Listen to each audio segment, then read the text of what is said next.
Alberto, in this kind of political climate, when you can see that the anti-China rhetoric is just everywhere, right? So some companies might worry that marketing their product and services to China may have a negative impact on their brand. So what do you think?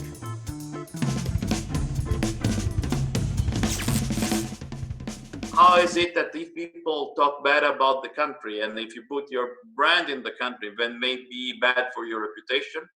I would say vice versa. I would say that the fact that you invest in such a country in communication and you take your time, like Oliver said, you take your time to reach certain communication level and results, is gonna be an advantage for your brand. They will see you on the long term and they will get back to you on the results. And this is the best investment you could possibly do today. Now, Olivia, as a business owner yourself, who owns a business in Shanghai, so based on your own experience, what about the laws and the regulations? Would that be a challenge for foreign business owners? And also, how do you manage all the China haters attacking your brand? After in matter of law and regulations, China is not a free country for the people, but everybody is free to basically to doing their business if they respect the rules. That's their system. So it's like every country has a system, and I think all the business adapt to every country system. That's basically the law of everything. In business, it's about like how your product, your service match with the demand, and how you make it legal for basically the country. And the problem is the same with any country in the world. So the business have to be pragmatic.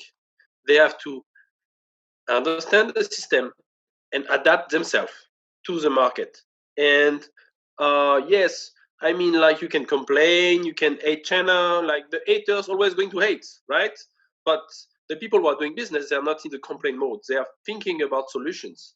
Now, before we end the show, I'm going to have the two of you to give us your final thought. Alberto, I'm going to start with you. I will never stress out enough. But the first things you really have to do in China is to start talking about you. Then you need to start talking about what you do, and then you need to have someone who tells you and tell others what you do and who you are. Okay, so it's a three-step process. Okay, and this has to be done in a systematic way. It may sound simple, okay, but it's a work in progress. It's something that works, and and it needs to be repeated. It's just like a jungle message when you start playing the drums, dum dum dum dum dum dum, and then it spreads out. But that's a message you have to give out: who you are, what you do, and then let other people to recommend you for what you do and who you are. That's how you build your reputation. And reputation or face is everything in China. Olivier, what's your final thought? I would like to speak about this crisis as an opportunity. In Chinese, the crisis is Wei Ji, and Wei means danger, and Ji usually means opportunity. So, in the mind of a lot of Chinese people, they might think that when you have a crisis, you have an opportunity for others. Actually, a crisis, it's a kind of like a system that is kind of broke, and usually the big, well set up company kind of broke. So it's an opportunity for small and the new company will appear, who can take more market share, who can be visible with a less cost. So if most of the business have a lot of concern about this crisis or something like this, I would like to tell them that actually I believe that a crisis, it's an opportunity for small and medium business, and the big crisis actually hurts a lot the big and well set up company. They hurt the company who were offline, and it's profitable for all the company that already have all the basis for good digitalizations. I also would like to add something about the trust and the reputations, because Alberto mentioned this.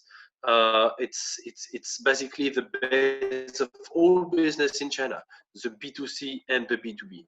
Get the trust first, and then you'll get business. If you have no trust between you and your partner, your distributors, your consumers, business is extremely hard.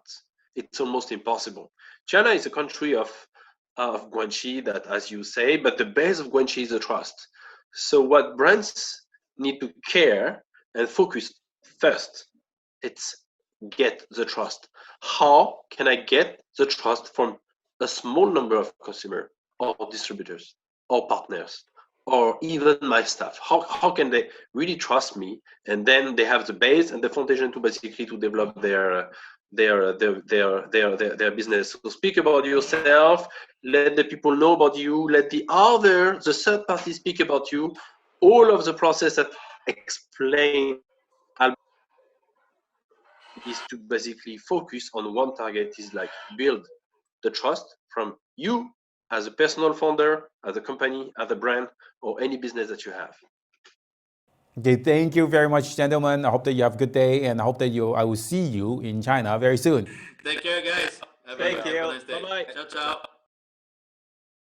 So what do you think? I hope that you're really getting good value in this episode. Leave a comment here. I would love to hear from you. Now, as a smart entrepreneur, I will really want to get all my facts or my information from the reliable source, and also talk to professional people on the ground. I think this is what this show is for, right? Is to help you to learn everything that you need to learn about doing business in China and doing marketing in China, so that you get a good understanding for you to make a good decision in order to move your business forward or not move your business forward.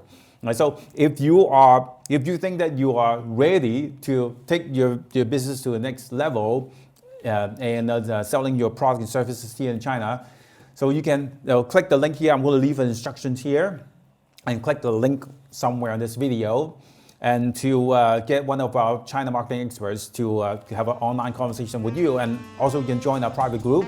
We'll have a lot of perks, a lot of white books and expert interviews, and also we might pick your business and do a full strategy and make a video to show you. All right, so in China, everything is possible. So what's even better is that you can be a legendary here.